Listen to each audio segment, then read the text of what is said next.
Hey, this is Len at Lion Strong Athletics. If you have shoulder issues, or maybe you just want to make sure your shoulder integrity stays solid, the cable external rotation is a great exercise to add to the beginning of your workouts. This is especially true on push days where you're working your chest or your shoulder muscles. Stick around to the end. I'm going to show you a dumbbell version just in case you don't have cables available to you. But for now, hit that like and subscribe button, leave me a comment, let me know what kind of videos you want to see.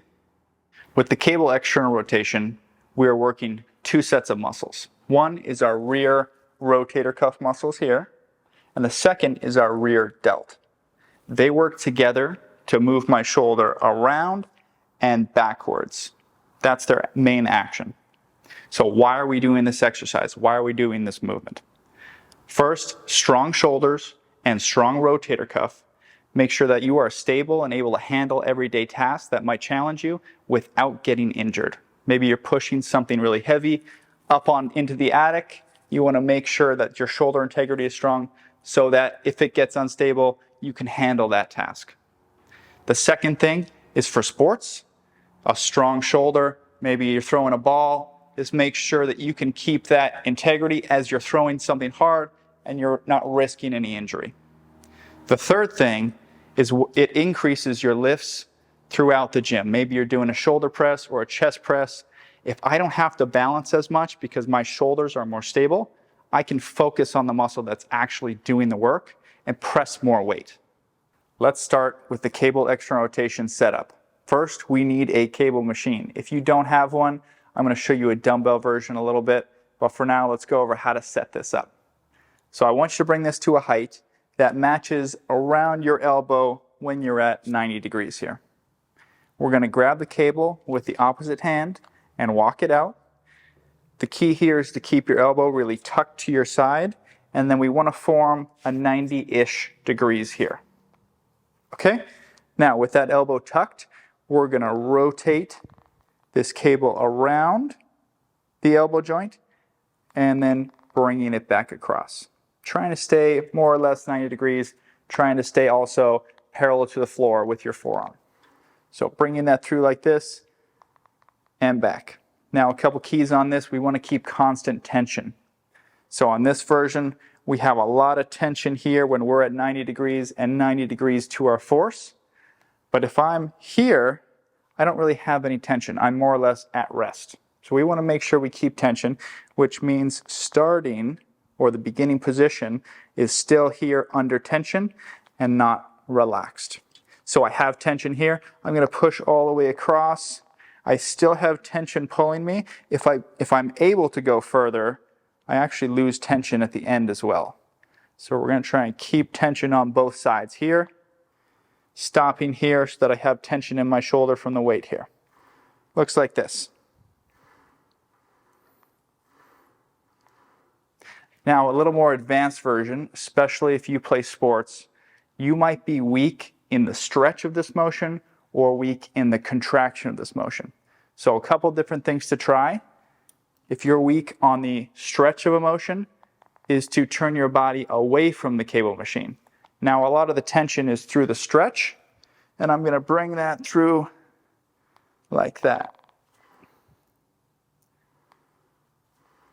And if you're very weak through the contraction of an exercise, you're going to face the cable and you're going to pull it like that. Again, this is for more advanced lifters or lifters in sport. If you're a beginner, I just want you to be perpendicular to the machine, elbow at 90 degrees. It gets the most range of motion for tension, and you can increase your rotator cuff and rear delt strength. Now I want to walk through an external rotation with a dumbbell. I start with something super light, 5-8 pounds maybe. We want to accomplish the same task as that cable external rotation where our elbow is tucked tight and we are going across our body like this, rotating around our elbow joint. Now, you may see this version in the gym. Someone's grabbing the weight like this. They're warming up their shoulders like this. The problem with this version is anytime we're using free weights such as dumbbells, we are fighting gravity. So the force is going towards the floor. in this position with the force going towards the floor, I'm actually warming up my bicep really well. And I'm not so much warming up my rear delts too much or my rotator cuff because I don't have tension pulling away from that. So what we need to do is change our body position so that we can get tension on those muscles using free weights. So what we're going to do is find a bench, or the floor is totally fine, and we're going to lay on your side.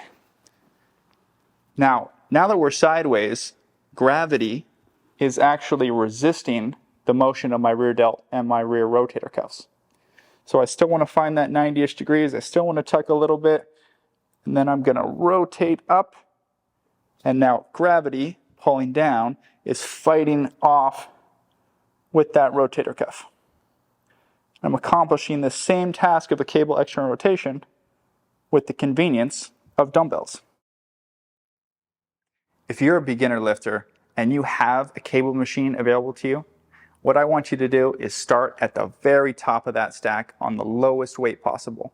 These muscles are generally quite weak, so that's a great starting point. If you're able to bump up to maybe 10, 15, 20 pounds, that's great. See how it feels first though.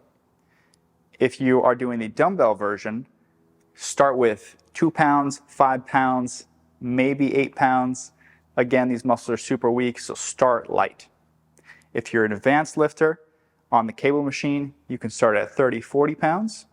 And for dumbbells, maybe 10s, 15s, as high as 20 pounds.